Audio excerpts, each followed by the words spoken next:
Welcome to the Leedz Edutainment Podcast, featuring in-depth interviews with people in hip-hop culture, based out of New England. Leedz. Oh man, what a start, right? I can tell you, I'm still working out the bugs on this thing because I ordered last week I did it on my Wi-Fi and it screwed up my whole podcast visually. Oh yeah. So I had to order like an adapter to go straight into the Ethernet. It finally came in yesterday and it was the wrong adapter. So this morning I had to run to Best Buy. Never Best fails, Buy, man. to run to Best Buy to get another adapter. Yeah. Just to get just in time, and then obviously the mic, wasn't working. Yep. Never fails, bro. It's all good. Excuse me. I'd like to welcome everybody to the Leedz Edutainment Podcast. We got a very special guest today, a man of many trades, and that's kind of why we want him on here, because he does so much that we need to identify exactly what it is. Producer, filmmaker, label runner. Yeah. C-Doc, I'm sorry, record label group. It's on the sure. Why don't you tell me exactly what you do, because there's a lot and I know I'm missing a bunch. It's kind of what don't I do at this point? Exactly. Yeah. So I run the label for Chuck D, who started the label. But I do, I do paperwork, I do creative direction, I do artwork, I do layouts, I sequence albums, I produce records, I mix records, artist development, kind of, sort of, steer people in the right direction. And that's just on the music side. Then I have a film company with my cousin John that we started making movies when we were kids, my brothers and I and my cousin. And after he was doing real estate back in the aughts, if you will, and when the whole real estate thing fell apart, he came to me. He's like, I don't know what to do. And I'm like, well, got this idea, we can make some movies, and laid it all out to him. So we started a film company, which is finally now, we started in 2009, is now starting to make a return on its investment. Took a while, but kind of long term. Yeah, kind of figured it out. So yeah, man, just in the meantime I was doing music videos as well. That's really how I started working with Chuck. I was doing some production, some remixes, but then I really got in with him doing music videos, and I've been doing Public Enemy's music videos since 2005. Yeah. So it's a lot of stuff, man. And your father, right? And I'm a father. Yep. Got Are you 2 married? boys. Yep. Married with 2 boys. Yeah. Thankfully, my wife understands. She's very supportive. That's good, man. I've been on the other end of that. I'm actually currently on the other end of that. Sometimes they don't understand. Yeah, it's funny. I was telling somebody the other day, I had girlfriends in the past that said they understood, but then when push came to shove, they didn't really understand. It was like, nah, go back to school, get a job. I'm like, yeah, but what the hell am I gonna do? We need to do a song called, Wives Just Don't Understand instead of Parents Don't Understand. Fresh Prince of Bel-Air. Wives just don't understand. They don't. They don't. You're lucky to have one. Yeah, I'm lucky to have one that does. I found the one. She gets it. I was ready to. There was one particular time, I was ready to quit music because I didn't know what to do. And she came home from work. This was before we were married. We were still dating. And she came home from work and she knew something was wrong. She goes, "What's the matter?" I said, I don't think I'm going to do this music stuff anymore. And she goes, "But that's who you are. You got to do it." And I was like, wow. Okay. Yeah, exactly. God bless her. That's all I have to say. God bless her. What is your wife's name? Mara. we love you. Yeah. The whole hip hop community and everything affiliated with Spit Slam loves Mara, because if Yep. Mara wasn't on board, we probably, this whole thing might have been a lot would be a lot messier. Yeah. Yep. Might not have And happened. that's the reality of it.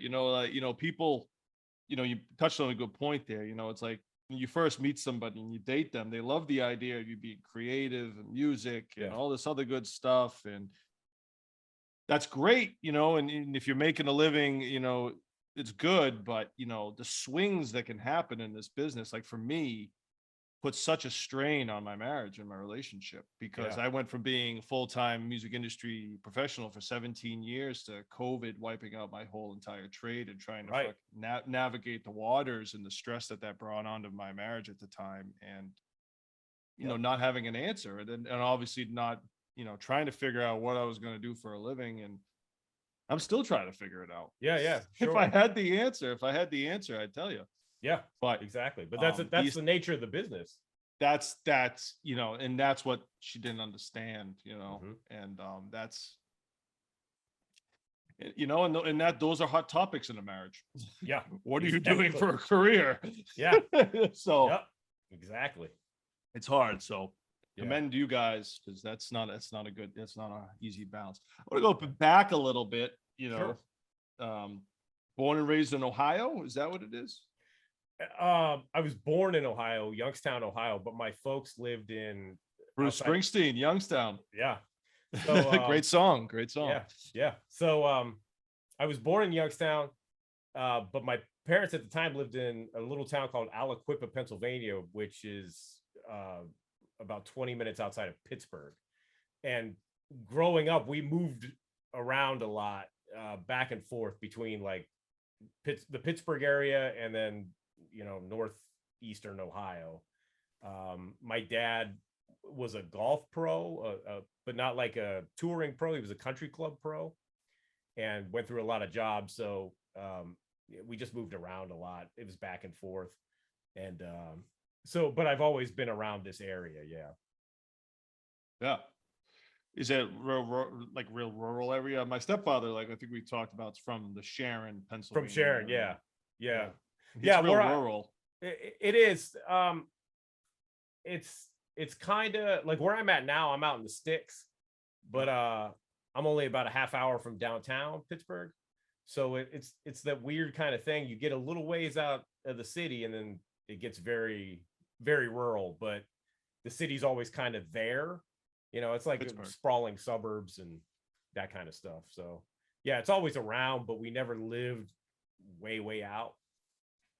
So hip hop made it over there then at your early age? Well, that's the thing, man. It took a while. Right.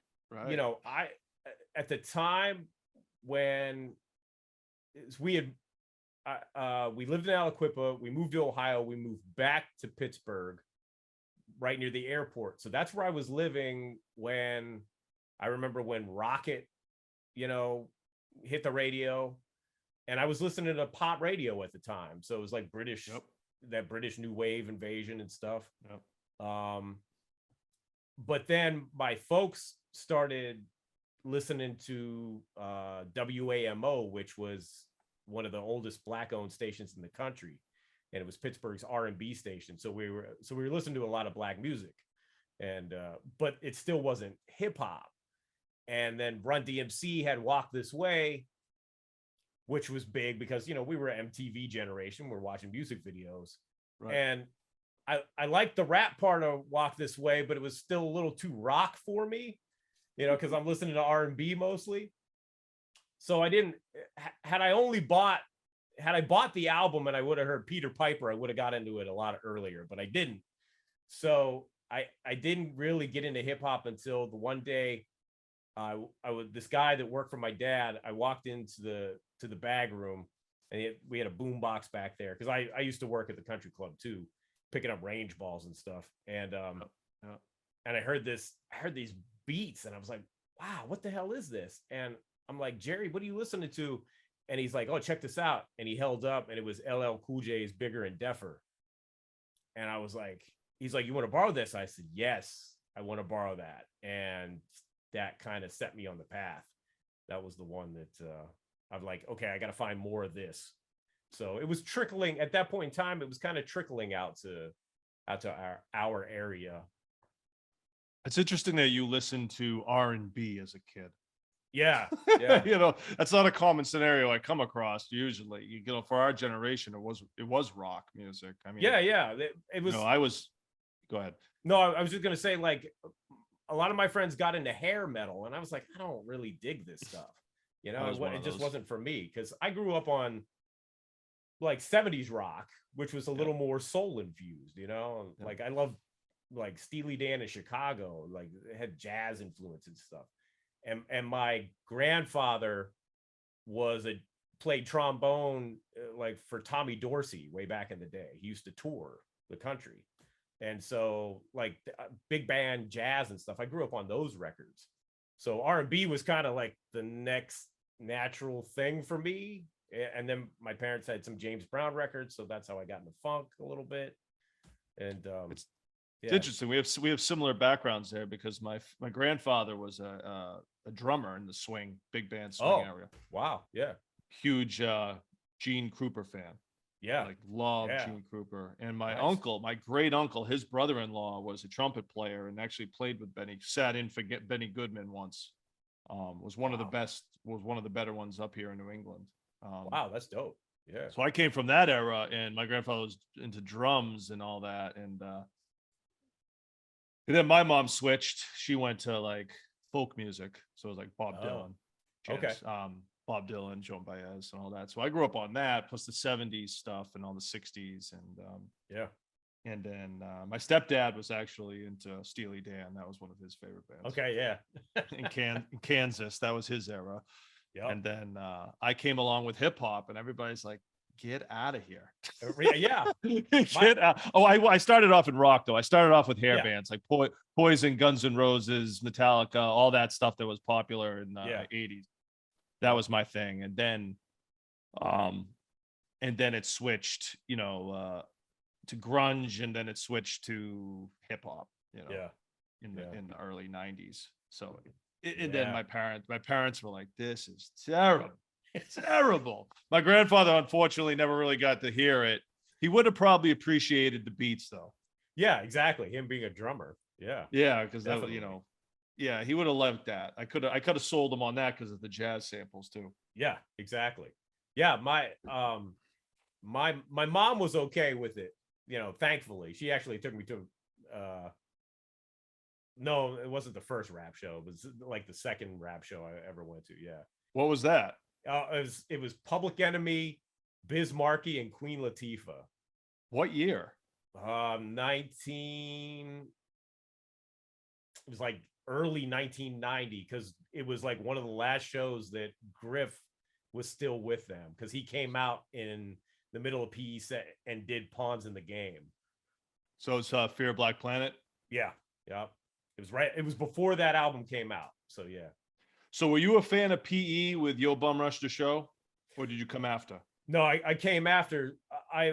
So once Yo MTV Rap started, that was my, right. I think it was Friday nights. I think it was like Friday, Saturday night at like 11:30. It was hard to stay awake for. Exactly. I had to record it. A lot of times I did too. And I remember we were at the mall, and we were coming home late from the mall, and I was like, "Oh man, Yo MTV Raps is going to be on." And so I got home and I ran in and I threw a tape in the VCR to record it, because I would just record all the episodes at the time, and then make lists of tapes I wanted to buy. And Night of the Living Bassheads was playing as soon as I got the tape in. And I so it was like kind of, catch my breath. And then I stopped to watch, and I'm like, what the hell is this? Who are these guys? Because that video is bugged out. And I'm like, I've never heard anything like this. And so, it was that, but then I'm like, okay, these guys are amazing. I got to figure out who Public Enemy is. But then I got this K-Tel compilation called Rap, and it had You're Gonna Get Yours on it. But there weren't any real liner notes, so I didn't know what album that was from. And for Christmas, eventually, I got "It Takes a Nation of Millions to Hold Us Back." And then when "You're Gonna Get Yours" wasn't on it, I'm like, oh, they must have another album that I've got to find. So I kind of work backwards from there. I work backwards with a lot of those records because I got, Boogie Down Productions, By All Means Necessary first, and then I had to go back and find Criminal Minded. I think I got Eric B. and Rakim's Follow the Leader first, and then had to go back and get Paid in Full, Stetsasonic in Full Gear, had to go back and get, On Fire. Well, the interesting thing about Public Enemy is a lot of people kind of disregard Yo Bum Rush to Show. You know what I mean? Like, it's not like a lot of artists, their first album's their best. You know what I mean? And a lot of people, the diehards sometimes will tell me, like, 80s purists will be like, Yo Bum Rush to Show is the best. But honestly, like in the peak of Public Enemy, Yo Bum Rush to Show was kind of like a starter, kind of getting in, wasn't wasn't mentioned really much. It was kind of like this. You saw that sometimes with people's first albums were kind of like they were just kind of figuring it out. You know what I mean? Like Everlast's first album, right? Mobb Deep's first album, yeah. And it's like some people consider that with Public or Gangstar. No, Mr. Nice Guy. Although, you know what? I love that record. That might be a good album. That might be my favorite Gangstar record. I know that's but the sound is it's so 89 or 88 there compared to how the sound changed from Step Into the Arena and on. I mean, it's like night and day. So I feel like Yo Bum Rush to Show was kind of in that category a little bit. Not as extreme, like different sound, but it's like I think they were just kind of figuring out what was working and what was, and then when It Takes a Nation comes out, it's like, whoa. Yeah, you like when you make a sophomore statement like It Takes a Nation, anything else is gonna, pale in comparison. So and you make Fear of Black Planet and you make Apocalypse 91. Yeah. You know what I mean? And It Takes a Nation is arguably, in my opinion, one of the greatest hip hop albums of all time. Oh yeah. And a lot of people will agree with you. It's a tough argument. It is. It all comes down to personal taste, which I think people forget. I don't know why it's doing that. Let me shut that off. Oh, your song started playing. I hope you can't hear that. No, I can't. So, wow, this is weird. Hold on. Come on. How did that happen? Weird. Hold up.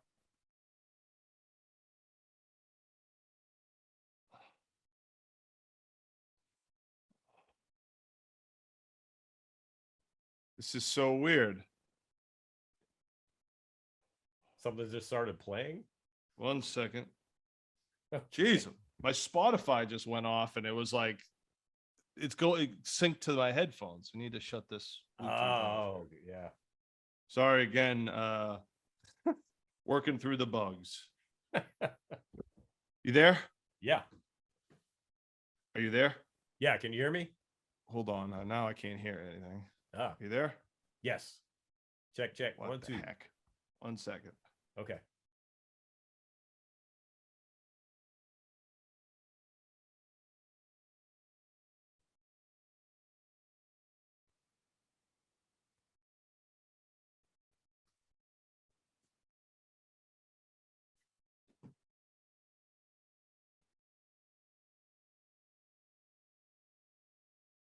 How about now? Can you hear me? Yes, sir. All right. Sorry about that. That's okay. Where were we? Takes a what are we nation talking about? about? Takes a Nation a Million. Okay, that's right. One of the greatest hip hop albums of all time. Yeah. No Indeed. question. Yep. I put it up there for my listening. That was the first CD I had.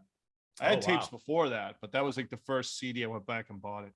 First time I actually heard Public Enemy, though, my experience was I moved into New Hampshire. Okay. And I was still listening to rock music, no hip hop really, other than like Tone Loc and Fresh Prince of Right, on MTV, And at that time, I was wasn't really into it because it was so at the time I thought it was so basic, right? Like yeah. there's just in the commercial stuff was even super basic. Right. So I was like, it's kind of gimmicky and whatever. Boom, boom, boom. I wasn't watching MTV Raps yet, and I went to my buddy's house. He was a year older than me. He was my neighbor, Jeff McPherson. And I walk up into his room, and he's blasting. Blasting Apocalypse 91. I don't want to be called Yo. And Oh yeah, yeah. I don't want. I won't finish the title. And I was like, what the heck is this, dude? You know what I mean? Like, I was like, is this the most racist thing I've ever heard? And then I understood what it was and what the song was about. And I was like, for those who don't know what I'm talking about, he's dropping the N-bomb as the title. And Flavor Flav's doing the whole song. And it's about not being called that. Yeah. Yeah. But the hook is like, if you know the song, you know how the hook is. And you're like, whoa, what the heck? I'm like, I'm taught in school that this is the worst word you can say. Right. And I'm like, here is someone making a whole song out of it. And I'm like shocked by this. Right.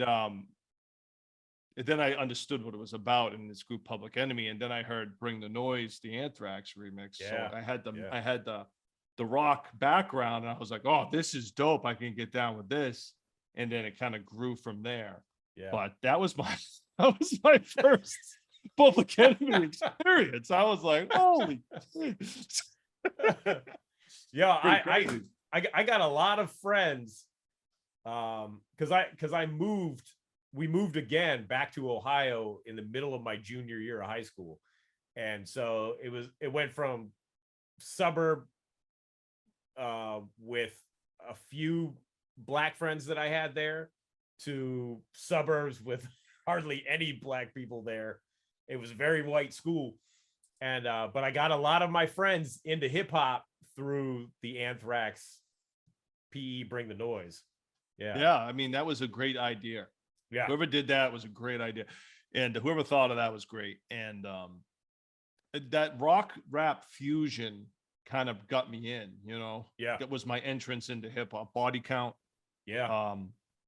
That was a big entrance for me. And then the whole Ice Cube and Ice Cube he wasn't doing rock, but how Cypress Hill and Ice Cube just kind of fused this like rock aesthetic look, raw look to it, and the whole rawness of hip hop. Yep, is kind of what got me in, and I was all in at that point. You know what I mean? So that and that was what was popular at that time. And if you think about when I was reading the Russell Simmons book, and he was talking about the early days of hip hop. Fusing the rock and the rap was huge in expanding hip hop because they were playing the rock clubs and the punk rock clubs and getting into these areas where punk rock and rap were like kind of in the same lane a little bit as far as like these angry kids, you know what I mean? That were like wanted something different, and it wasn't, you know what I mean? And it worked, and those people listened to each other's music. And that's how it really kind of started growing even faster. Yeah. Yep. So I love that. Shout out to Rick Rubin for having the kind of foresight to, Yeah. I mean, did you listen to his podcast with Joe Rogan? I've seen clips of it. I haven't seen the whole thing. Yeah. Absolutely amazing story. Yeah. You know what I mean? Like he's one of my faves of all time. Oh yeah. Yeah. And being on the forefront of hip hop and, coming up with that Aerosmith Run DMC idea song. I mean, that's kind of what made hip hop mainstream at that point. But just everything that he did, and then his ability to make hip hop and then make other type of music had nothing to do with hip hop. That's kind of how my taste is, really. Yeah. And I think anybody that's into hip hop, that's really into hip hop, understands that hip hop is the melting pot of all these different types of music. That's where, that's where it comes from. And at its best, it's putting all these disparate ideas together to form something new. Yeah. My buddy was telling me the other day, Peter Parker, he was like, when I hear someone say open format DJ, he's like, that's being a hip hop DJ. because you're taking all this different music and mixing together. That's hip hop. That's not Yeah. open format. Shout out to Peter Parker. He was very angry about that. It's not open format. I admire his because he's a hip passion. hop DJ. You know what I mean? And he's like, yeah, he's like anything open format's hip hop. That's how it started. The mixing, everything. I don't care. That's it. Don't talk to me. Don't talk to me about anything else. Goodbye. That's exactly it. So I was like, oh, I didn't think of it that way, but now I do. Yep. So Yes, indeed. So with the music, when did the filmmaking come in, or where did you get how old are you when you got a camera? Oh, geez. It was my dad bought a video camera at Christmas of 1985. Damn. Yeah. So old. How expensive would that have been? Oh, it was like my mom was going through a bunch of shit last year. She found the receipt for it. It was like $2,000. You know. I was about to say, like, you had to refinance a house back then for that camera. Pretty much, yeah. But he did it as a work write-off because he would give lessons to the club members, and he was going to use it to videotape the lessons. And business expense. Exactly. And he only did it like once or twice. So this camera was just sitting around the house, and I'm watching movies, and I'm like, I want to do this. And so finally, somehow I, coaxed my parents into letting me use the camera. And then my brothers and I just started making these stupid little short films. And that was kind of my film school, So it's funny. We have, again, another very similar story there, because I had gotten my first Sony camera. This is when I started getting smaller, right? Yeah. The handheld. Yep. Probably like 92, 93. Okay. And that's what I wanted to do. I was a movie buff, and I was like, I want to be a film director. And yeah. I loved everything about it. And we shot videos all the time, music videos and all this other type of stuff. And I thought that that's what I was going to do, Yeah. Because I was I was an only child. I was so into movies. Loved filming. I loved documenting. I loved everything about it, Yeah. But when I got older, the music just took me out of it. I just went music, and I stayed there. And, we don't have LA out here. So it wasn't like the music was more obtainable, and the movie stuff just seemed so impossible to me. Yeah. Nowadays, I would say probably not so much, because everyone can pick up a camera and film things. But at the time, it was like, how do you shoot a movie? In the 90s. That's exactly it, man. We were like trying to, at one point in the 90s, because I had moved around, and I was living in Myrtle Beach, South Carolina. Very nice. And they were always looking for extras for movies and TV movies that they shot up in Wilmington, North Carolina. So, which was only about an hour away. So my brother and I would go up and do extra work. And a lot of TV movies. We were in one Hollywood movie, which was terrible. The Jackal with Bruce Willis. It was pretty bad. It was pretty bad. Yeah. I saw that in the theater, and I was like, this is really bad. Yeah. So did I. And just so like Richard Gere and Bruce Willis. I got to meet Sidney Poitier. That was great. Ooh, that nice. was cool. Nice. Yeah. But yeah, Richard Gere was an ass. And so Bruce Willis wasn't there the day we shot. So yeah, if you look at Blink and you miss it, I'm an extra in the Jackal. But I need to see that scene.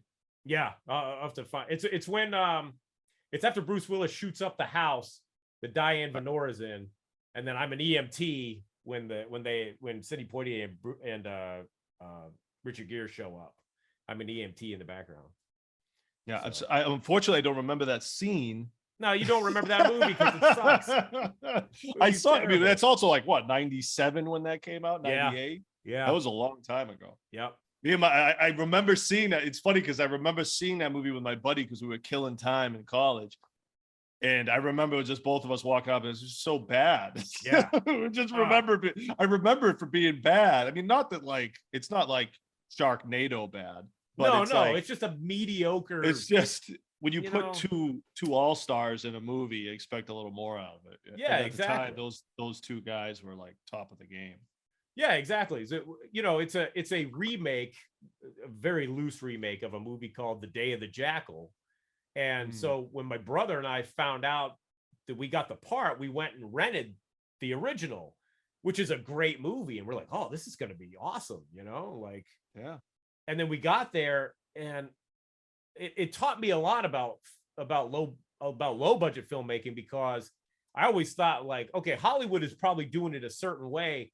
And then I got on set and I'm like watching the director work, and I'm like, this is the same shit that I do with my video camera. What is the big deal? You guys just have a union and lots of money. And probably a bigger, nicer camera, I'm guessing. Yeah, exactly. Because they were shooting 35 millimeter. Probably, yeah. Yeah. So it taught it gave me a lot of confidence that I'm like, you know what, if I have the equipment, I could actually do something, you know. And then Robert Rodriguez made El Mariachi, and I had read his book, and it was like, oh, okay, like there's some possibility here. It took a while, but what were some of your inspirations film wise? Oh geez. The first movie I saw that I really understood what a director did and what I wanted to do was Kubrick's A Clockwork Orange. Oh yeah. Yeah, because it was such a singular kind of movie and vision and stuff. And it was like, oh, okay, I kind of get it now. That's what I want to do. Right. And then then Scorsese with Taxi Driver and Goodfellas. Goodfellas blew my fucking mind. I saw that opening day when it came out in the movies, and it was just like, wow, okay. And then Spike Lee, Do the Right Thing. Do the Right Thing. When I saw that, like prior to that, like hip hop was here and movies were here in my head. And then in Do the Right Thing, he uses Fight the Power throughout the whole movie. And I'm like, oh, so these two things can coexist. And it's like, I could actually use rap music in my movies. Okay. For whatever reason, I didn't think of it that way until I saw Do the Right Thing. So Right. those were kind of the formative filmmakers for me. Goodfellas is just like, Goodfellas is one of those movies where like, if it's just like, if you're flicking through the TV and it's on, it just sucks you in. Yeah. You just, it's like every scene is just like, and yeah. I remember as a kid watching that because I didn't see it right away because like I'm a little younger than you, I think. Yeah. It looked like more of an adult drama, and at the time, I was just 12 years old or something, and I was just kind of getting into like understanding other than Schwarzenegger action movies, right? And I watched this thing at like 12 years old, and I was like, this is just the most epic thing I've ever seen. And Pesci, right. And Pesci is just so dangerous, you know what I mean? Yeah. Like I had never seen any character like that ever in my life. Like this man could just kill you in 2 seconds. Right. It's like, yeah, because in the Hollywood films, I love Die Hard, right? But right, Die Hard action. It's clearly defined. There's bad guys. Here's the good guys. Yeah, right. They're hanging out with Pesci the entire time. They're like hanging out with this dude, and then it's like, oh, and then he kills Spider, and it's like, wait, Spider was just fucking with you a little bit. Yeah. Like, it was crazy. It was like, what? The little man syndrome he had. Exactly. Yeah. The little man, the little man syndrome, and man, that was just that whole style of directing and everything, and it was just like, whoa, man. And then obviously went back. Taxi Driver is just. That is just such a mind-blowing thing because that character Travis Bickle is just such a introverted, weird character, and I can relate to him on a lot of levels. Yeah. As far as the working, like needing to work long hours, I used to be like, I can still be like that if I, like when I was going through difficult times in my life, I'd be like, I'm just gonna work 15 hours today, Right. Like I could understand that mentality, and then like. The whole like anti-hero thing. He's kind of like the original anti-hero because he's like this character who you would write off as like this really weird, terrible, get away from me type of person. You're just too weird for me.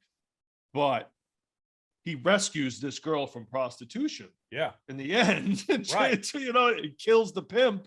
Right. And does something that the cops would never do and saves this girl's life. Right. And you're like, well, I didn't see that coming. Right.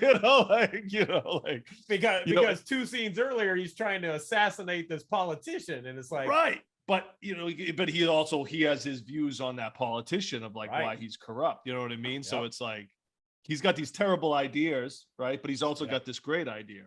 Yeah. And he's just socially so awkward that society throws him away. Yeah. And he does make some terrible. I mean, he brings that Oh, yeah. girl on a date, brings that girl on a date, brings Sybil Shepherd on a date to a porn movie. I mean, Yeah, exactly. I mean, he's just so off in his thinking. But he saves this girl for prostitution. Yeah. Yep. And it's like, wow, you know, that was just like such a, you know, in the 70s, and you talk about the 70s coming out of what do you call it? Censorship, right? Yeah. Because now in the 70s they don't have to be censored anymore. Yep. The end of the end of the code, the Hays Code, and more What an adult era. filmmaking in Vietnam, the end of Vietnam and all that shit.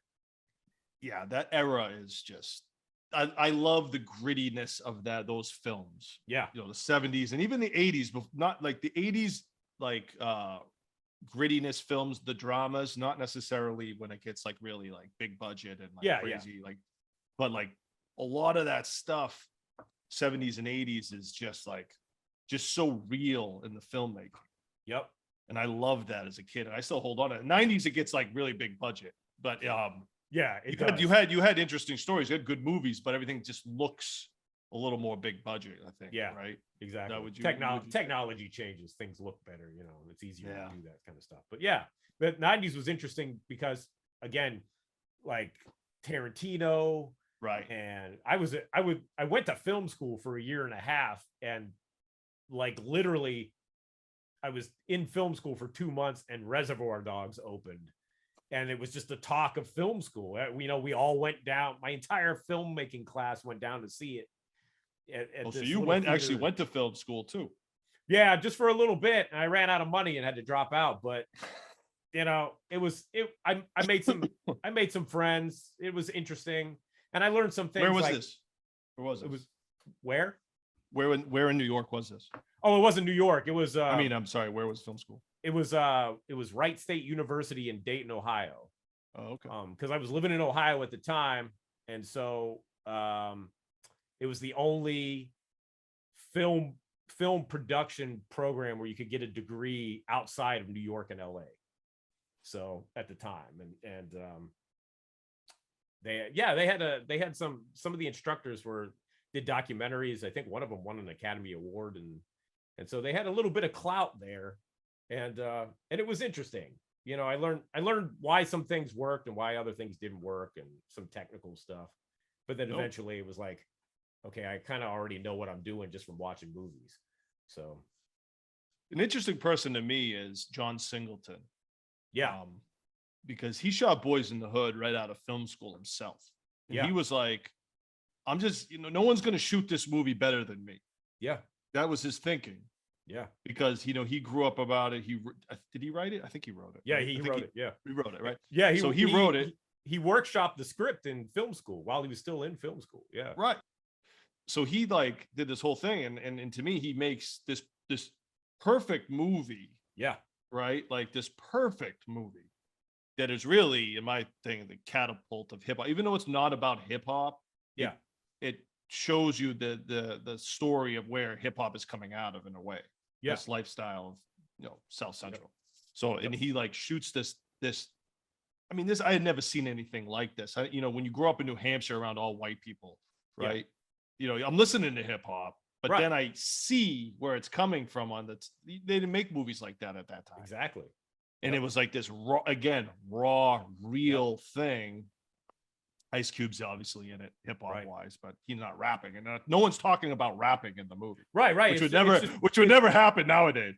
Right. It's just part of it's part of their, you know, it's part of the ambience of it. You know, the music might be playing in the car. Yeah, exactly. Right. But they don't call attention to it. Right. No, they're not like, I'm trying to be a rapper. They're like, this dude's a drug dealer. This dude's trying to play football. This guy's trying to figure it out. Yeah. You know what I mean? And but man, he just shot that thing himself, you know, and out of his experience. And it was like, man, that was so freaking good. It was such a good movie.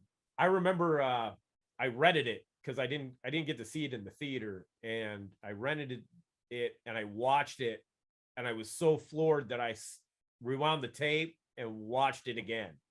Like I'm like, what did I just see? Because there was nothing else quite like it. Nothing, man. Yeah. And then you know, and then Juice comes out like a year or so later, right? Yeah. And I go back to I'm going to school and everyone's talking about Juice. Like, you see Juice? You see Juice? You know, and I'm like, I went to school with some badass kids at the time, right? Like like my school in New Hampshire was like the Lost Boys, right? Like, you know, Right. like those kids with the jackets. This is Yep. before hip hop totally takes over. So they're all Right. you know, jackets and they cut, and one of them like really liked hip hop. He was making the crossover, but this was a badass kid, man. This kid was like the worst troublemaker in school. He ended up getting kicked out at like 8th grade and went to YDC. Wow. And he comes up, he was in my homeroom and he was like, yo, you see Juice? I'm like, no, not yet. And he fucking whacks me across the side of the head. He goes, Riverside, motherfucker. I was like, oh my God. And because I was a big dude, but I wasn't really a fight. I was done fighting, and these kids all just want to fight me because they were Oh, yeah. that's what they did. You know what I mean? Right. And this kid was the badass kid, but he reminded me of, he had Tupac's mentality because he was like a split personality. Right. It was just nuts. And but Juice showed me hip hop on the screen besides the music videos. There was this movie about that, and then Tupac in that movie is just like his acting in that movie is just so amazing. We had that. I got the soundtrack. I was so excited for Juice, and we went to see it. We were all excited about it. We went to see it the day it opened, I think, and I loved all the DJ scenes. I'm like, oh, this shit is amazing. Like you really get to see it up close and the way they shot it and stuff. And but then when it got to the end and he throws him off the building, I'm like, what the hell? I'm like, because I think I'm expecting like Boys in the Hood, that kind of more realistic thing, and it just turns into this chase scene, and I was like, all right. But because of that movie, we see the huge success of Cypress Hill, which I'm here. The story is that you can maybe confirm this. Did Chuck D do the score for Juice? Or in charge of it? So the Bomb Squad did, yeah. So Chuck was kind of involved because he told me, he goes, yeah, I've seen Juice more than anybody when we were doing the score for it. So he was there, but it was Keith. I think Keith Shockley and Gary G. Wiz did the bulk of the work on the score, and then Hank and Chuck oversaw it. So yeah, because this in the Cypress Hill documentary, the pivotal moment for Cypress Hill's success, where they dropped the first album, which is a classic, right? And it's selling okay. It's cool. It's not really moving. Everyone's like, why isn't this moving? This album's incredible. Right. But then the story I heard was that Chuck D decided, let's put How I Could Just Kill a Man in the chase scene in the elevator. Okay. And everybody was like, what is this song? Oh my God, who is Cypress Hill? And then Cypress Hill blows up because of that scene in the movie. Wow. And I heard it was because of Chuck. Now, I don't know if it's because of Bomb Squad, but that's if you watch the Cypress Hill documentary, that's what they say. The pivotal moment. They say the pivotal moment for them, how they became huge, was because being in that movie, and everyone saw that movie. So if you think about the impact that movie had done. Yeah, sure. For Tupac, even, you know. Yeah. I mean, Tupac was struggling, basically an underground rapper before that movie. You know? Yep. And put him on. I remember seeing that movie being like, I need to, you know. And then he dropped Strictly after that, and I was like, dude, which is still my favorite hip Tupac album. Mine too. Yep, mine too.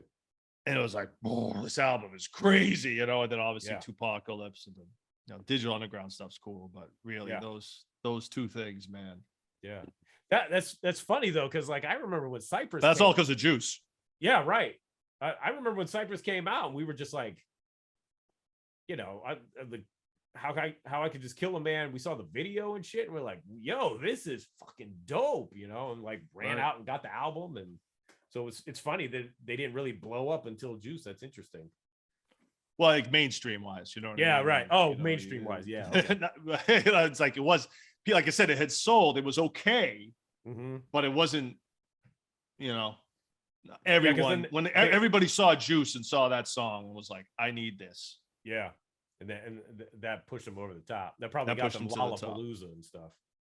I get it. You should see this documentary. You really Yeah, like it. I need to watch it. I can't. Because then they talk about the Lollapalooza and Yeah. the Cypress Hill's impact on being a crossover act that could do punk rock festivals and Yeah. all switch genres. They're really the first hip hop act to really do that. Like Yeah. be accepted in every genre, right? Yep. To be able to play with Smashing Pumpkins, you know what I Yeah. mean? And like Yeah, be yeah, able yeah. to play with these other bands and not be disregarded because you're just rap, because that was a big problem in the 90s. There was, it took a while for people to take hip hop serious. It They did. were like, a lot of the rock guys like, get this crap out of here, man. Yeah. You know what I mean? Like Yeah, the older dudes, they weren't having it. Yep. That's like so true. They weren't having it at all. It took me a while too, but like older than me, I don't think ever got it. Yeah.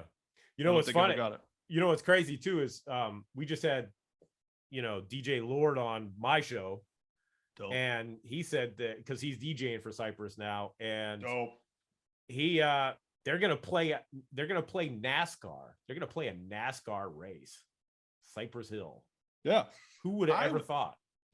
I remember in the one thing I was like Cypress Hill when I really got sold on it. I liked the first album, but yeah. I was like, I burned through it pretty quick, right? Like I was like, got sick of it quick.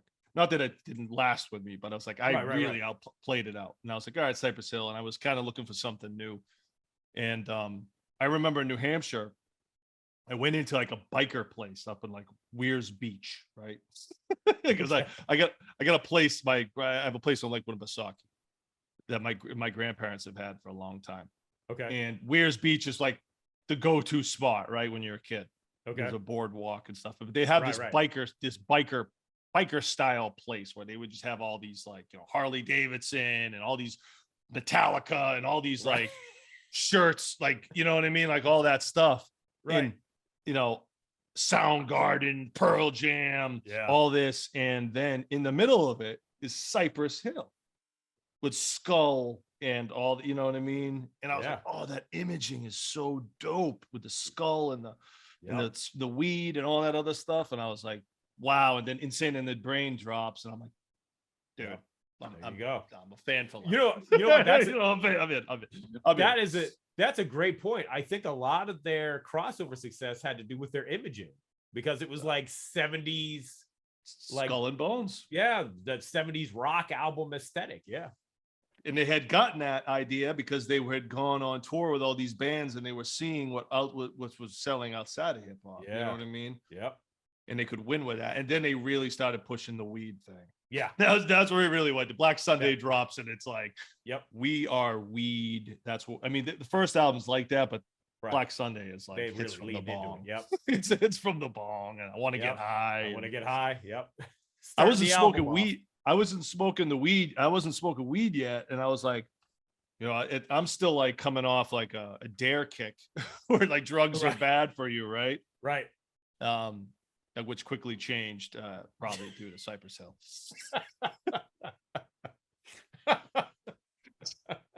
Thank you, Cypress Hill. Yeah, it's great mood, dude. I mean, Muggs, man. Muggs. Yeah, Muggs is like that sound and that whole thing is just like, yeah, it was incredible, it was crazy. It was so crazy. Back to Public Enemy though. So Public Enemy, what is it for the? I mean, what was it? Was for you like, this is instantly my favorite hip hop group? Like, what was it like? It was pretty quick. Yeah, it was pretty quick. It was a combination of the imaging, the logo, like everything was like very, and Chuck will tell you, it was all very planned out, very particular, it was very particular about all that stuff. And the sound, nothing else sounded like that. And although, I'm obviously not black, but they were talking about empowerment and, and I was a scrawny white kid, I get pushed around in school and shit like that. But what I got from PE was the message was, don't take shit from nobody, don't take that shit. And I was like, yeah, okay. And they kind of just you know, I don't know, changed the way I thought about things. Not to mention I was learning all this stuff about Black history that I wasn't being taught in school. Yeah. And so I'm like, who's Chesimard? I kind of heard of Malcolm X.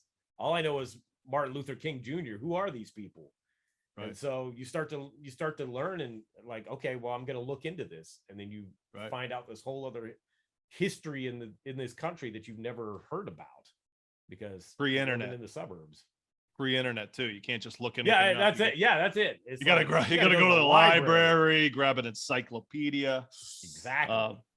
Yep. Probably reason why most people were misinformed back then. They didn't want to spend the extra time to look things up. Hey, you had to work to do that shit, man. You did. Yeah. You did. Seriously. I want to talk about the PE sound, because you talk about the sound. I want to talk about the Bomb Squad. Yeah. Because, man, what a sound, what a production crew. And talk about, because you probably know more extensively how they made beats and whatnot from a producer and whatnot. Talk to me how it was done, because I've seen things where it was like 36 tracks going at once, 40 tracks going at once. Oh, yeah. Have you ever talked to them, or can you give some insight to how they made beats and whatnot? So my favorite, probably, and it's hard to say from a favorite standpoint, because it depends on the day and your taste change and things like that. Food. But I've always stood by the fact that my favorite album of all time is probably Fear of a Black Planet, because every time I listen to it, I hear something different that I never noticed before. That's how dense that album is. Very dense. And so I remember one of the first times that I actually got to talk to Chuck, which was like 99, 2000. He was doing a lecture and out here and out at Slippery Rock University, which is about an hour away from me. And I drove him back to his hotel where he was staying after the lecture, and we were talking, and we got on the subject of Fear of a Black Planet. And he told me that he had a notebook like this that was filled with sample notes on Fear of a Black Planet, on how they constructed the tracks, and what his job as the part of the Bomb Squad was Eric Sadler and was the musician part of it. Keith Shockley was the DJ part of it. So Keith would bring samples and snippets and musical sounds, and then Eric Sadler would have to figure out how to program it and make it all make sense. And then Hank would oversee the mixes, and Chuck would add the other stuff, because he was coming from the lyric perspective, but he would also add in like the little vocal samples from old hip hop records and things like that. And so it was this mesh of just throwing all this stuff and seeing what would work. And he said the great part about it was they would have arguments and fights, but like the best ideas would win, and that's what they were always. It was a tension and the struggle to make these crazy dense songs. And he said, luckily I had a voice that was loud and strong enough to cut through that noise, because not anybody can rhyme on those tracks. Oh. And I think that's why Chuck's voice is, he always talks about that in documentaries, like the power of the voice. Like in hip hop, you had to have a very strong voice, because you got to think about it. Back in the day, the sound systems and whatnot. Yeah. To cut through the city parties and the outdoor things, your voice had to carry. That's why Melly Mel, he quotes Melly Mel, and it's like his voice could just pierce through. Yeah. Right. You know what I mean? Like pierce through everything. Yeah. Chuck has that voice too. Chuck has that voice. I always say Yo Bum Rush to show he sounds very Melly Mel influenced on Yo. Oh yeah. You can tell. And that's why I think the change to Nations was so kind of drastic, because then he's like, okay, I'm gonna take Mel's power, but I'm gonna take some of Rakim's wordplay and see how I can make that work. And it kind of became that his own thing. So yeah, for me, the Bomb Squad is just when does Bomb Squad leave the situation? Did they leave at music in our message, or did they leave after Apocalypse? So they, the original Bomb Squad was Keith and Hank Shockley, Yeah. Eric Vietnam Sadler, and Chuck. Right. Right. Those were the original guys, and then Terminator would help, Griff would help. Right. Right. They did Yo, they did Nations, and they did Fear of a Black Planet. At that point, Eric Sadler left, and so they brought in Gary G. Wiz, and Gary G. Wiz actually did Apocalypse pretty much himself, with Hank and Keith adding some things and Chuck adding some things. And then after that, Gary kind of did his own thing. So then that was kind of the end of the classic Bomb Squad as we know it, you know. I love Apocalypse. It's great. I think Apocalypse. Record. I Apocalypse has like my favorite songs on it. I don't know it's necessarily. It Takes a Nation, obviously my favorite album. Right. Like, I say the same thing about Ice Cube. Like, America's Most is like my favorite Ice Cube album. But Predator has my favorite songs on it. Right, you know what I mean? right, so right, it's right. like it's kind of like with Apocalypse. Like, it's the same thing. It's like, and it's also my introduction to PE. So like, sure, it has a sentimental value. But they're also great. And like Fear of Black Planet's great.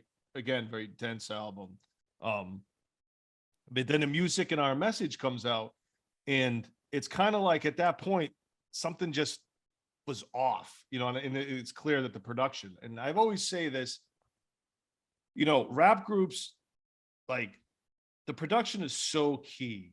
It's not just you know, unfortunately went from that to like into the 2000s after the 90s wave and everything goes independent. People kind of thought it was all about the rapper, right, and the beat took the producer, and the production and the sound took a back seat to that. right. And if you look at, I always say it's about boot camp too. Like, when they stopped working completely with beat miners, it wasn't as great. You know what I mean? Like, you have that the production and the sound is what makes it. In Bomb Squad, I think Public Enemy, that jump from Apocalypse to music and Our Message is kind of like the same thing in a way. Where you're going away, you're leaving the equation that makes it amazing. Right. Now, maybe you have to for whatever reason. It was kind of, there was a lot of hostility, business, business shocker things. Yeah. Right. Shocker. If the funny thing about music is I have a very odd obsession with that record. Like, maybe because it's not so popular. Yeah, I mean, it was definitely, when it came out, it was the record I personally needed at the time. For where I was at in my life. I agree, it's definitely not the same sound, but Chuck was always of the mind, like, I don't want to make the same record twice. Right. So he was trying to take things on a more organic direction, more live instrumentation, for better or for worse. But it was, I don't know, I really love that record, and although it's not, I don't think it's as good as the other ones, but I hold it in a very high esteem for whatever reason. So I think I'd appreciate, you know, I find it as I appreciate records like that more now. Yeah, you know what I mean? Exactly. Or at the time when I'm 14 years old, you know what I mean, 15, and I've got such this crazy anticipation for this new Public Enemy album. Right. And it's not the sound I love. My ears at probably at that time, and my taste just shifted instantly. Yeah. You know, like, sure. You know what I mean? Yeah. And I think at that time I was getting really kind of like burnt out on hip hop a little bit. Okay. Because I didn't have the access to everything. Yeah. Right. In 94. I'm access to MTV. The G-Funk West Coast sound, I'm kind of getting sick of that. As much as I loved it in the Dr. Dre, The Chronic, right? Like, it's starting to get so overdone with like Snoop and like Warren G and all that, and Ice Cube, Lethal Injection. Over. Yeah. I was just like, I'm just getting, you know, as a kid, you're just like, your brain is going on quickly, right? So I was like, I'm kind of sick of this. I took a break, and then PE, that album, I was like, you know what I mean? I was like, I don't love it like I love the other stuff. So I kind of just at hip hop, I kind of like at that point, I just kind of got away from it a little bit, and then returned with a vengeance with when I discovered Wu-Tang. But Right. returned like a bat out of hell with Wu-Tang. But I talked to Yusef about this too, because he says also like he contributes music music album is like, because Chuck D's saying, put down the blunts, put down the 40 ounces. Yeah. And hip hop at that time was like, pick up the blunts. Yeah, pick exactly. up the 40 ounces. Yeah. So everybody want to get high and drunk. And Chuck's like, yo, this shit's killing you all. And I don't, he's like, people didn't really want to hear that. You know what I mean? And exactly. so he could, Steph says like, contributes that to maybe why it wasn't so well at the time too. Yeah. It was a couple of things. I talked to Chuck about it. He said that album was ready to go earlier, but then Def Jam got sold from Columbia, from Sony to Polygram. And when that happened, all these albums got delayed. Right. So he had sent out the Give It Up promos to radio, and they started playing it on radio, but there was no album for another 6 months. And then by the time that it kept getting delayed, there was an ad in the Source magazine. I remember it said it was coming out July 4th. That album didn't come out till August 23rd, man. And again, no internet, so nobody knows what's going on. You just kind of have to wait. Give it up. Is it Give It Up or Give It Away? Give it up. Right? Yeah. Give It Up's a great song. That's a great Public Enemy song. Yeah. You know what I mean? But that's really, I think, the only one that people really remember from that album. Yeah, it is. Yeah. So when do you link up with Chuck? Like, when do you start working with Chuck and form Spit Slam? Okay, so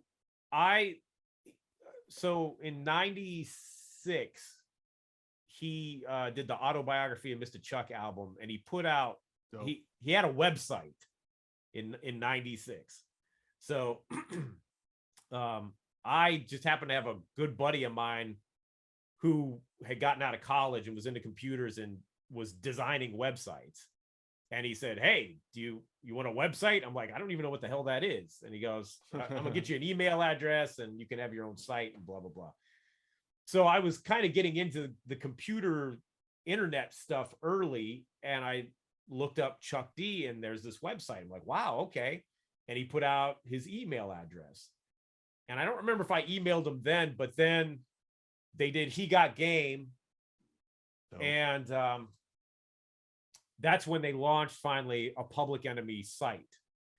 And so it was like 98. And again, there was an email address. So I emailed him. And 3 months later, I saw he emailed me back. And I was like, wow, okay, this is crazy. I'm talking to Chuck D on this email shit. And so they on the PE site, they had set up this thing called the Enemy Board, which was a forum. If you remember forums from way back in the day. Yeah. That was a huge promotional tool. Yep, exactly. So it's ugly on there though. I would post on the forum all the time. Yeah, right. I would post on the forums all the time, and I would share music I was doing. I was just doing it as a hobby kind of thing. But I would share it with people, and Chuck would post stuff, and he started this internet radio station. It had to be like one of the very first ones. It was called bringthenoise.com. And he had a show there where he would play submissions. Fans would send in. It was called When the Shit Hits the Fans. And so I sent him some music, and he played some of my music, and like, shit, okay. So you were making beats, and I was making beats. I was rhyming, Nice. So my dog wants attention. So nice, dude. What's the dog's name? This is Roxy. Roxy. Settle down, Rox.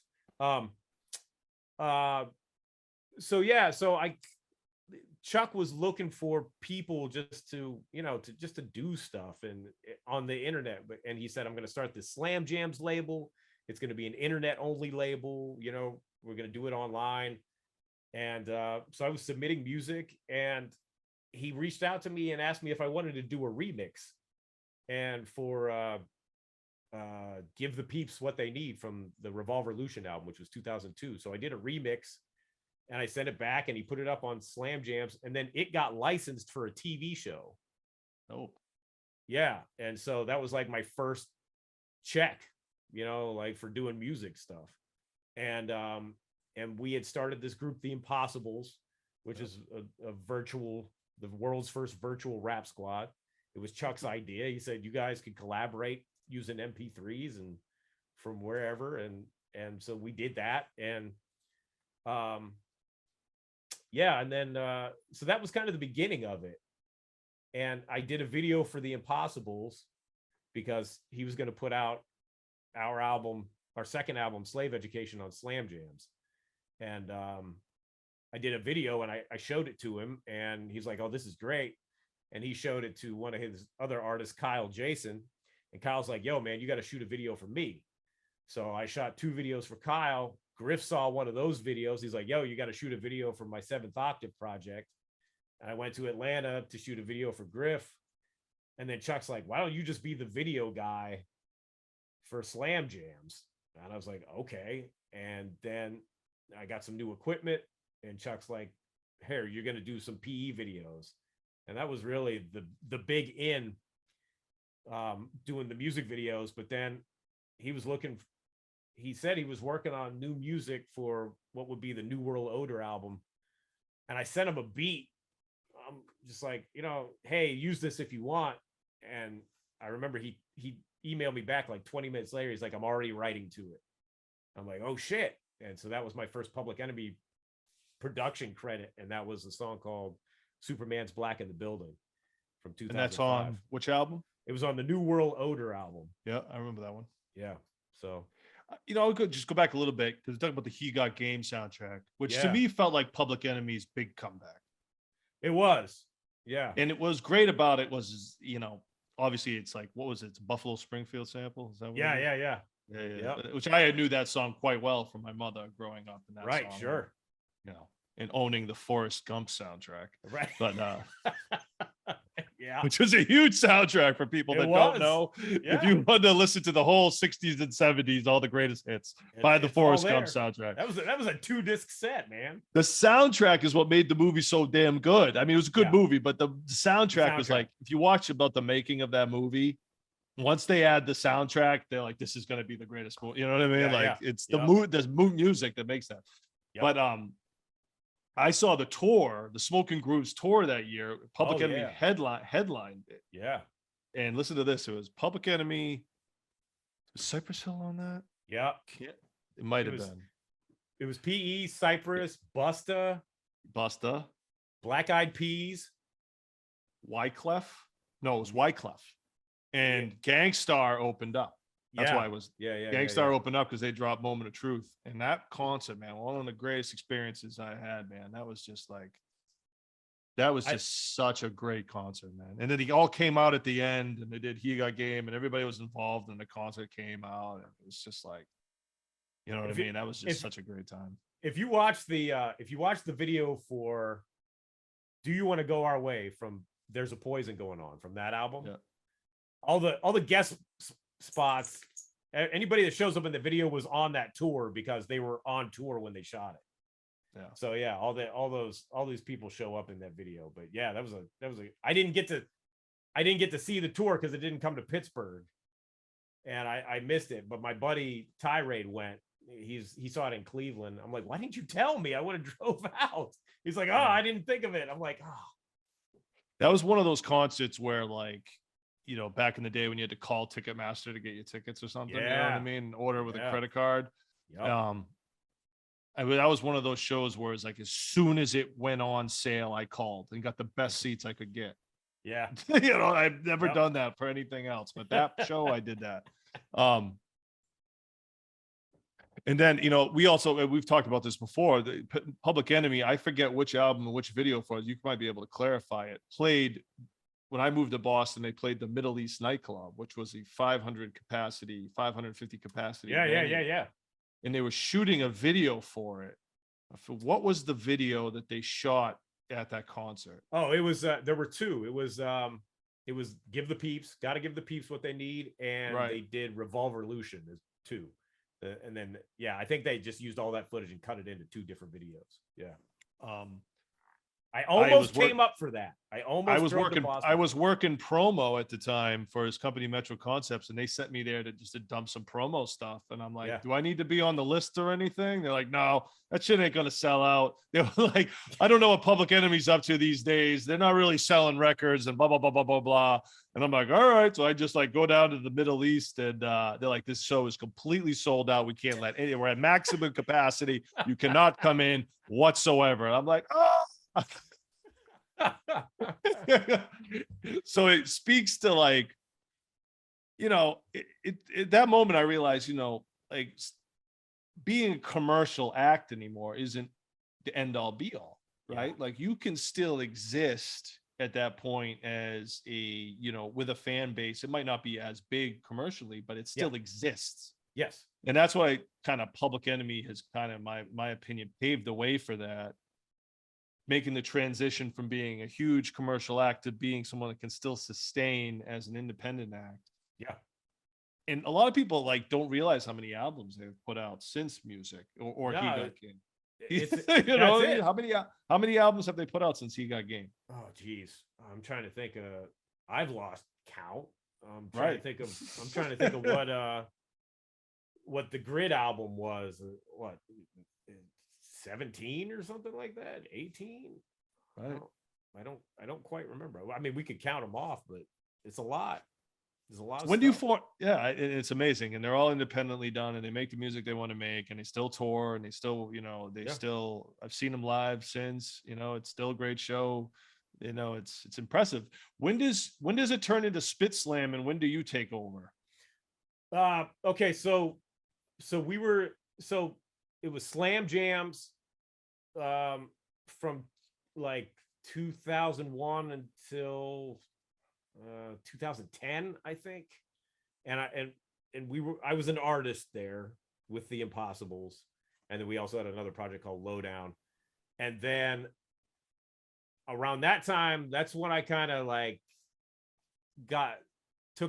let music take a back seat, because I was doing the film stuff. We started doing films. Right. And then Chuck and Gary G. Wiz started their own aggregator called Spit Digital. And so everything switched over to Spit Digital from around 2010 to 2016 or 17. And then Chuck and Gary's business relationship soured, and that Spit Digital fell apart. So I was only slightly in the mix during the Spit Digital days. And so around 2017, again, Chuck was looking for beats for the new Public Enemy record, which was Nothing Is Quick in the Desert. And I sent him a track, and he's like, yes, this is it. I want more of this. So I sent him more joints, and he made me kind of the production overseer for that record, kind of oversaw putting the album together. And it was after that, just after that, he at some point he called me and said, so I'm doing this new thing, this new label called Spit Slam. I was like, okay, cool. He said, and I want you to run the label. And I said, bro, I don't know anything about running a record label. I have zero experience doing that. How funny is that? Chuck D asks you, hey, will you run my label? And you're trying to talk him out of it. Yeah. Amazing. Like, I mean, like, who is? I know, but I'm like, because I'm thinking, that's what I'm thinking. I'm thinking, wait, Chuck D, even though at this point, you know, he's Uncle Chuck to my son and all this other stuff, and we've worked together for 15 years at this point or whatever it was. You're like, no. And I'm just kind of like, I don't. And he's like, don't worry about it, Doc. Just do what you do and we'll figure it out. I said, okay. I'm like, I'm not going to say no, because, you know. You sound like Joe Biden when he initially turned down being Barack Obama's vice president. Right. You know? That's similar. You know? He's like, yeah, I don't know if I'm going to do it, you know? Yeah, that's how I felt. I'm just like, you want me to run your label? And I'm just, and so it was like, I said, okay, because at that point, with the film company, we weren't exactly sure what direction we were going to go. Things were a little up in the air. It was before Tubi hit, and because Tubi has been a godsend for us, and that's kind of given us our business model now. But so it was. What is that? What is Tubi? Tubi is a streaming app. Yeah. Yeah, and I've seen that. It's with ads, so everything's free to watch, and you just sit. It's like old television. You just watch. You have commercials, but it pays you. But it pays, and if you can get streams on Tubi, it pays very well. So yeah. And what are you putting on Tubi? Everything we've done, we're putting up music on videos or no, movies? just our films. Yeah, all the. So it's movies only. Yeah. Yeah. Anybody can upload on there. You have to go through an aggregator. Okay, like a distributor. Yeah, exactly. So we're using a company called UCult. They're out of Detroit, and they specialize in urban films, and so it's a good fit for us. Excellent. Yeah, good for Tubi. Yeah, Tubi rocks. So Spit Slam becomes a thing. Spit Slam becomes a thing, and you start putting out records. Yeah. Talk about some of the artists on your label. So it originally started as just a home for Chuck to do his solo stuff, and anything Public Enemy affiliated. The first couple releases we did were Chuck, DJ Lord, and Daddy-O from Stetsasonic.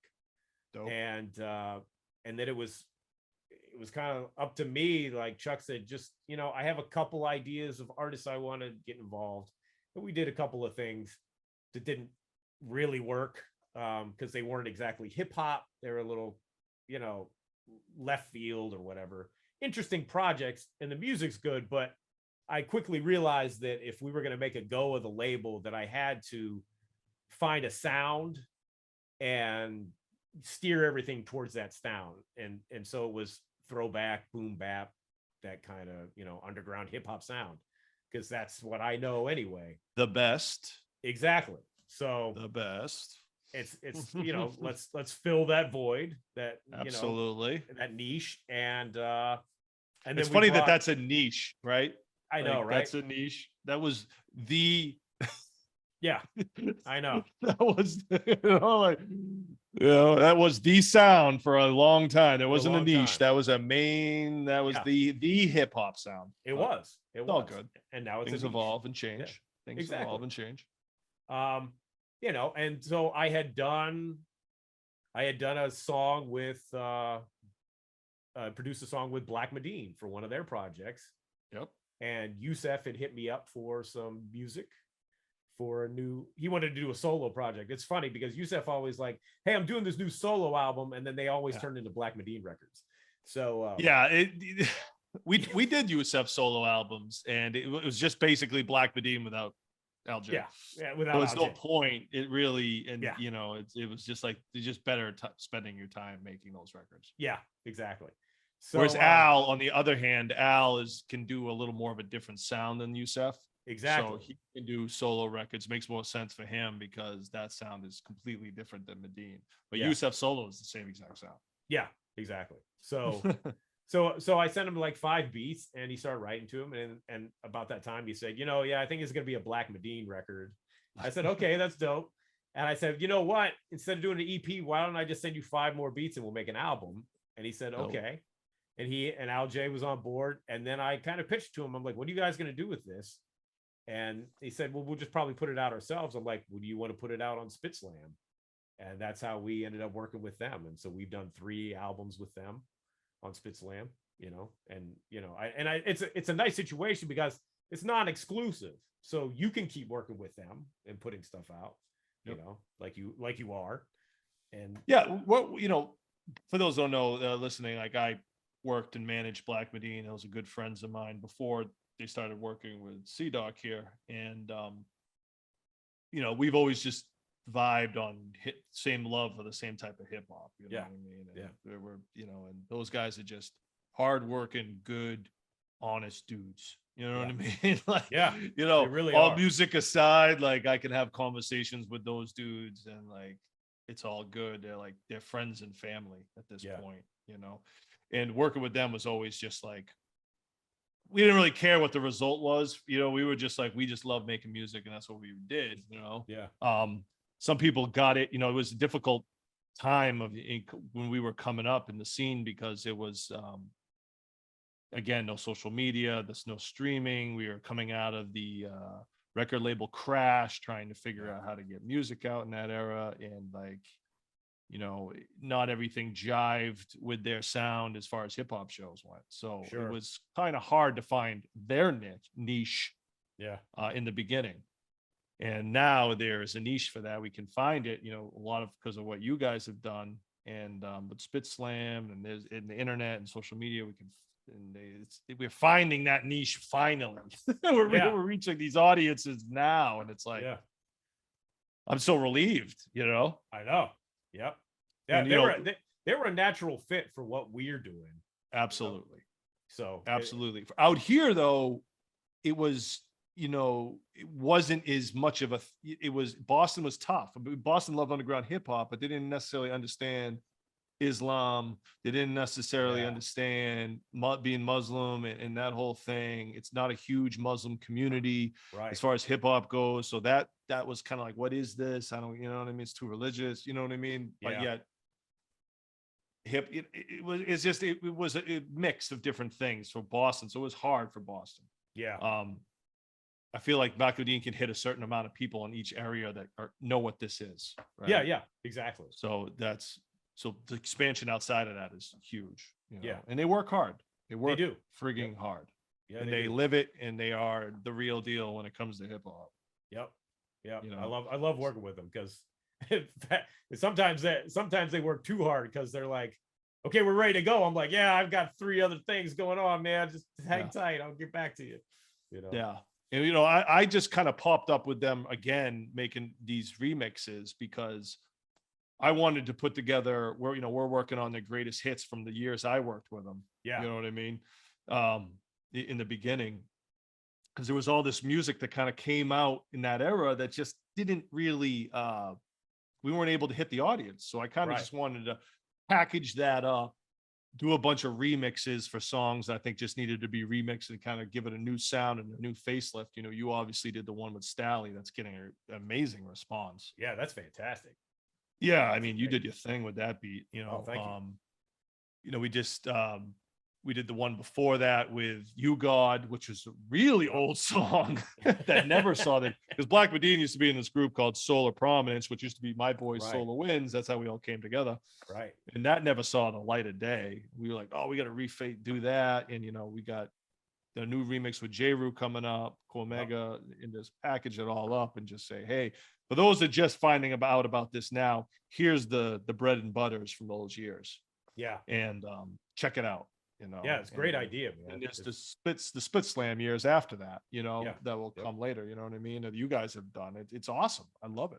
Yeah, no, I'm glad it's working out. Like I said, we did 3 albums with them.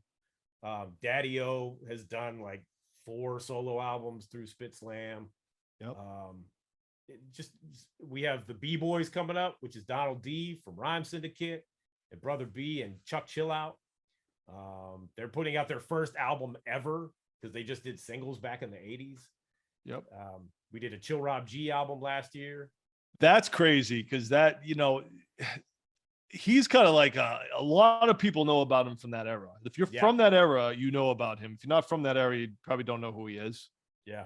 But his interview with him, man, he was he's great, but he is angry at that wild pitch. Yeah. For screwing him out of that money. And I don't blame him. Yeah.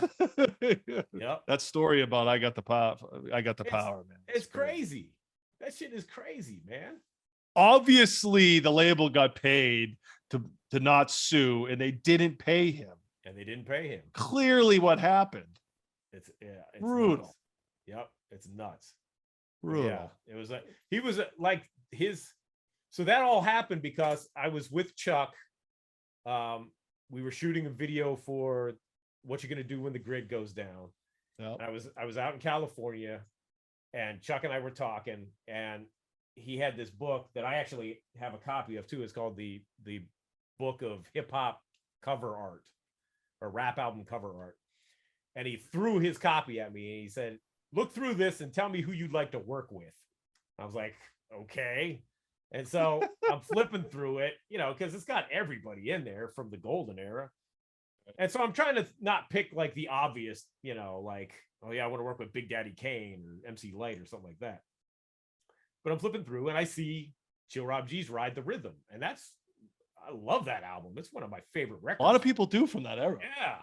It's such a dope record. 45 King. Oh man, this is crazy. Yeah, absolutely.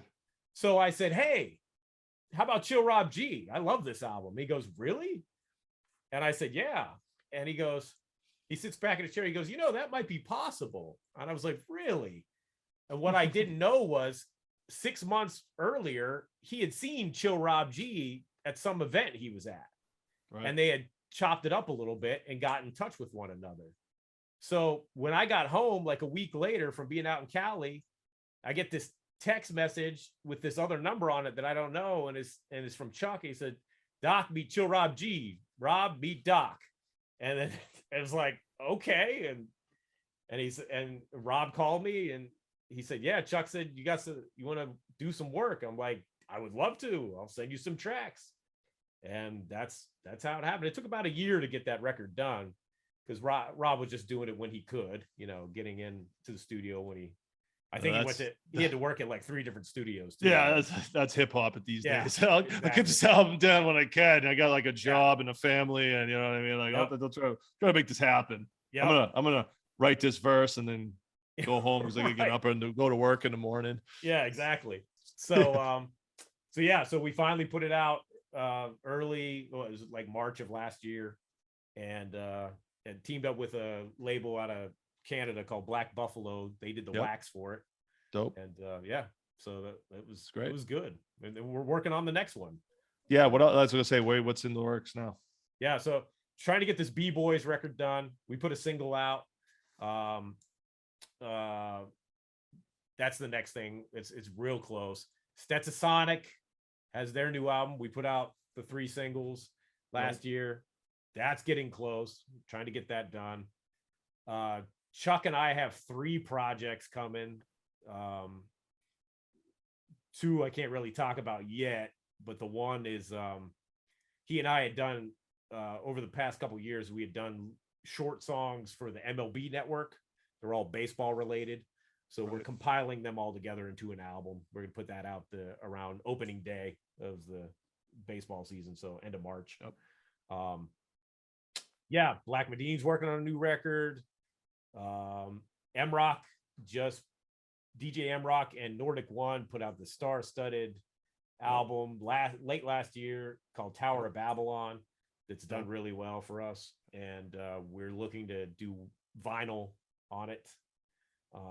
I'm in the process of working out a deal to get some steady vinyl production going for the label. That's the next thing. So nice. Yeah, that's where we're at right now. All right, brother. Well, I got to run. This has been great. Yeah, glad we were able to do this, man. Yeah, good talk.